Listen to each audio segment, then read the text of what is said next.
ഇപ്പോൾ കഴിഞ്ഞ ദിവസം രാത്രി 1.25 മണിക്കൂർ വൈദ്യുതി ഇല്ലാതെ കഴിയേണ്ടി വന്നവനാണ് ഞാൻ. എൻ്റെ വീട്ടിൽ 1.25 മണിക്കൂറാണ് വൈദ്യുതി ഇല്ലാതായത്. നമസ്കാരം. വെട്ടമില്ലല്ലോ വെളിച്ചമില്ലല്ലോ വിജയൻ്റെ വീട്ടിലിരുണ്ട കാലം. രയ്യരയ്യം രയ്യരയ്യം രയ്യര രയ്യര രയ്യരയ്യം. കൈകൊട്ടിക്കളി, നാടൻപാട്ട്, കുമ്മാട്ടിക്കളി എന്നിവയുടെ അകമ്പടിയില്ലാതെ നമുക്ക് പിണറായി വിജയൻ സഖാവിനെ ഓർക്കാനേ കഴിയില്ല. ആരായിരുന്നു അത്? ഇരുട്ട് കീറുന്ന വജ്രസൂചി അല്ലായിരുന്നോ? ഇപ്പോൾ ദേ മൊനയൊടിഞ്ഞ വജ്രസൂചി ഇരുട്ടിലിരുന്ന് കണ്ണടച്ച് മൂങ്ങുകയാണ്. ഇന്നലെ വരെ ഉലകനായകനായി ജീവിച്ചു വന്നിരുന്ന ഒരു മനുഷ്യൻ്റെ വീട്ടിൽ 1.25 മണിക്കൂർ കറണ്ട് ഇല്ലാതിരുന്ന അവസ്ഥ എത്ര ശോചനീയമാണ്. സത്യത്തിൽ ഇതൊരു വലിയ സുരക്ഷാ വീഴ്ചയല്ലേ? കറണ്ടില്ലാത്ത നേരം നോക്കി ED സംഘം ഇരുട്ടിലൂടെ പതുങ്ങി വന്ന് വിജയനെ പൊക്കിയെടുത്ത് കൊണ്ടുപോയിരുന്നെങ്കിൽ ആര് സമാധാനം പറയുമായിരുന്നു? സ്വയം സൂര്യനായി കത്തി അമർന്നുകൊണ്ടിരുന്ന മനുഷ്യനാണ്. ഭരണം പോയതോടെ കരിക്കട്ടയ്ക്ക് സമമായി. സ്വയം ജ്വലനവുമില്ല, ഊർജ പ്രസരണവുമില്ല. എൻ്റെ വീട്ടിൽ കറണ്ടില്ലായിരുന്നുവെന്ന് പിണറായി പറഞ്ഞത് വാടക വീട്ടിലെ കാര്യമാണോ അതോ കൻ്റോൺമെൻറ്റ് ഹൗസിലെ കാര്യമാണോ? അതെന്തായാലും ഇക്കാലം അത്രയും വാരി വലിച്ച് സമ്പാദിച്ച കാശ് കൊണ്ട് ഒരു ഇൻവെർട്ടറോ എമർജൻസി ലൈറ്റോ വാങ്ങി വയ്ക്കാനുള്ള കഴകത്ത് പിണറായിക്കില്ലാതെ പോയല്ലോ. ആ കരിമണൽ കർത്താവിനോട് പറഞ്ഞാൽ ഇൻവെർട്ടർ അല്ല, മൂലമറ്റത്ത് നിന്നോ മുതുവൻകുളങ്ങരയിൽ നിന്നോ കരണ്ട് നേരിട്ടെത്തിച്ചു തരും. മകളുടെ വാടക വീട്ടിലാണ് താമസമെങ്കിൽ ഇൻവെർട്ടർ വാങ്ങാനുള്ള കാശുണ്ടാകില്ല, പാവം. കാരണം ED എല്ലാ നിക്ഷേപങ്ങളും മരവിപ്പിച്ചിരിക്കുകയാണ്.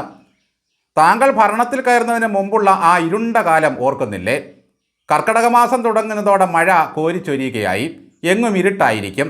പ്രായമായ മനുഷ്യർ രാമായണവും വായിച്ചുകൊണ്ട് അന്ധകാരത്തെ മറികടക്കും. എൻ്റെ വീട്ടിൽ 1.25 മണിക്കൂർ കറണ്ടില്ല എന്ന് പിണറായി വിജയൻ പറയുമ്പോൾ മനുഷ്യൻ പരിഹസിക്കില്ലേ?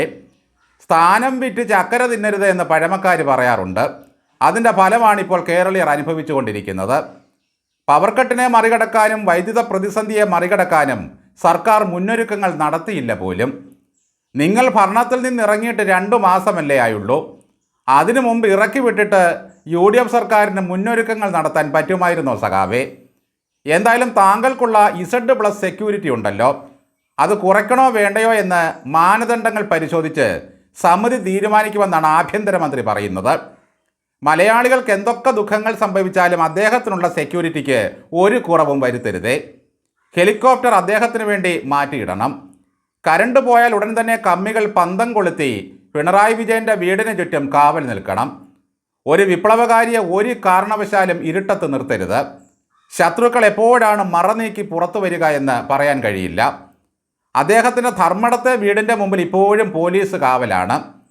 ഒരു വീട്ടുകാവൽക്കാരനെ നിയമിക്കണമെങ്കിൽ തന്നെ എത്ര രൂപ ചിലവാകും?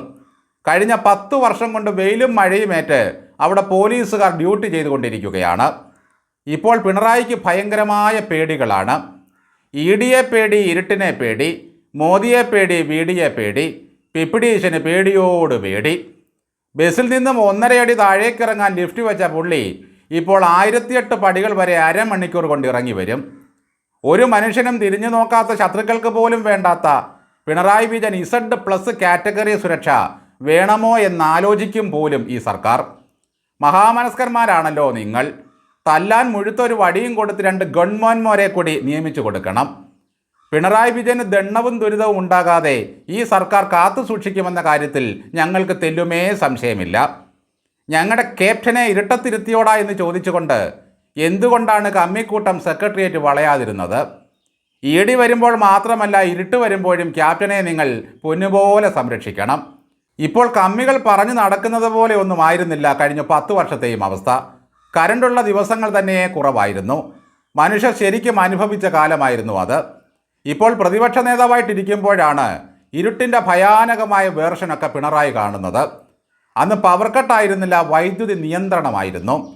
ലൈൻ മെയിൻ്റനൻസ് എന്ന പേരിൽ ഓരോ ആഴ്ചയും എത്രയോ മണിക്കൂറാണ് കറണ്ട് ഇല്ലാതെ പോയത്. നിലവിളി കേട്ടാൽ ഈ സഖാക്കളുടെ ഒന്നും വീട്ടിൽ 250 കുണുവ കൊടുത്തൊരു എമർജൻസി ലൈറ്റ് വാങ്ങി ഇടാൻ പോലുമുള്ള കഴകത്തില്ലാത്തവരാണെന്ന് തോന്നും. ഹൈ വോൾട്ടേജ് കരണ്ടിൻ്റെ കീഴിലിരുന്നേ പിള്ളേര് പഠിക്കൂ എന്നൊക്കെയാണ് പിണറായി വിജയൻ പറയുന്നത്. കൊച്ചുമോനാണെ കറണ്ടില്ലാതെ ഒന്നും പഠിക്കാൻ കഴിയില്ല. കോഴിക്കോട്ട് DYFIക്കാരും മെഴുകുതിരിയും ചൂട്ടുകറ്റയും കൊടുക്കുന്ന ഒരു സമര പരിപാടി തുടങ്ങിയിട്ടുണ്ടായിരുന്നു. AKG സെൻറ്ററിൽ നിന്നും സഖാക്കൾക്ക് നേരിട്ട് എമർജൻസി ലൈറ്റുകൾ സംഭാവന നൽകുന്ന ഒരു പരിപാടി തുടങ്ങിയാലെന്താ?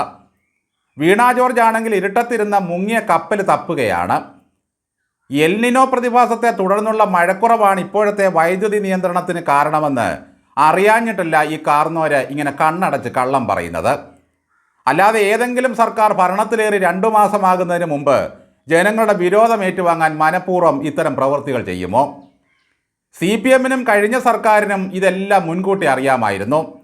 അതുകൊണ്ടാണ് അവർ പവർ കട്ടില്ലാത്ത കേരളം എന്ന ക്യാമ്പയിൻ വലിയ തോതിൽ ആദ്യം മുതലേ നടത്തിയത്. തങ്ങൾ ഭരണത്തിൽ നിന്നും ഇറങ്ങിക്കഴിയുമ്പോൾ വരാൻ പോകുന്ന പ്രതിസന്ധികളെപ്പറ്റി അവർ അറിഞ്ഞുകൊണ്ടാണ് ഇങ്ങനൊരു പ്രചാരണത്തിന് തുടക്കമിട്ടത്. ഇനി സിവിൽ സപ്ലൈസിൽ ചരക്കില്ല എന്ന് പറഞ്ഞുകൊണ്ട് അവരൊരു സമരം നടത്തും. ഏതാണ്ട് 4 കോടിയിലേറെ അവിടെ കൊടുക്കാനുണ്ട്. മുൻപ് 4.5 രൂപ നിരക്കിൽ വാങ്ങിക്കൊണ്ടിരുന്ന വൈദ്യുതി 8 രൂപ നിരക്കിലാക്കിയിട്ടാണ് അതിൻ്റെ കിമ്പളവും പറ്റിയിട്ടാണ് ഈ കഥാപ്രസംഗം. കഴിഞ്ഞ 10 കൊല്ലം തുടർച്ചയായി അധികാരത്തിലിരുന്ന ഇടതുപക്ഷ ജനാധിപത്യ മുന്നണി വൈദ്യുതി ഉൽപ്പാദനം വർദ്ധിപ്പിക്കാനുള്ള എന്തെങ്കിലും ഒരു നടപടിക്ക് തുടക്കം കുറിച്ചിട്ടുണ്ടോ? അഹങ്കരിക്കാൻ ഒരു കാലം, അനുഭവിക്കാൻ ഒരു കാലം എന്നൊരു ചൊല്ലുണ്ട്. നിങ്ങൾ കാരണം അനുഭവിക്കുന്നത് ഇപ്പോൾ കേരളത്തിലെ ജനങ്ങളാണെന്ന് മാത്രം. എൻ്റെ വീട്ടിൽ 1.25 മണിക്കൂർ കറണ്ടില്ലായിരുന്നു പോലും. സ്വന്തം വീട്ടിൽ അനുഭവങ്ങൾ വരുമ്പോൾ മാത്രമേ കമ്മ്യൂണിസ്റ്റുകാർ പഠിക്കുകയുള്ളൂ. അല്ലാത്തതെല്ലാം അവർക്ക് കേവലം കെട്ടുകഥകൾ മാത്രമാകുന്നു. പിണറായി വിജയൻ ആദ്യമായിട്ടാണ് ഒരു പവർ കട്ടിനെ അഭിമുഖീകരിക്കുന്നത്. ഒരുപക്ഷെ ജീവിതത്തിൽ ആദ്യം. 1.25 മണിക്കൂർ ഇരുട്ടിൽ. ഭരണം പോയതുകൊണ്ട് സകല കമ്മികളും അന്ധകാരത്തിലായി. സത്യത്തിൽ അത് കറണ്ട് പോയതുകൊണ്ടല്ല. താങ്കൾ ഭരണത്തിലിരുന്നപ്പോൾ വൈദ്യുതി ചാർജും മറ്റു നികുതികളുമൊക്കെ എത്ര തവണയാണ് കൂട്ടിയത്? അങ്ങേക്കും കുടുംബത്തിനും 10 പൈസ പോലും കൈക്കാശെടുത്ത് ചെലവാക്കേണ്ടി വന്നിട്ടില്ല ജീവിതത്തിൽ ഇന്ന് വരെ. അതുകൊണ്ട് ഒന്നിനെപ്പറ്റിയും ഒന്നും അറിയില്ല. നാഴി അരിക്ക് എത്ര രൂപയാണെന്നറിയില്ല, 4 തേങ്ങയ്ക്ക് എത്രയാണെന്നറിയില്ല. 10,000 പേറും ചക്കി കുത്തും അമ്മ വയ്ക്കും ഞാൻ ഉണ്ണും. ഇതായിരുന്നു ഇക്കാലം അത്രയും പിണറായിയുടെ ജീവിതം. കേരളത്തിലെ പാവങ്ങൾ ഇപ്പോൾ അനുഭവിച്ചുകൊണ്ടിരിക്കുന്ന ജീവിത ദുഃഖത്തെപ്പറ്റി ആലോചിക്കാൻ എന്തിനാണ് സഖാവേ ഈ വെളിച്ചം? പല നാൾ ശീലിച്ചാൽ മധുരിച്ചീടും കയ്പ് താനുമേ, ഇരുളും മെല്ലെ വെളിച്ചമായി വരും.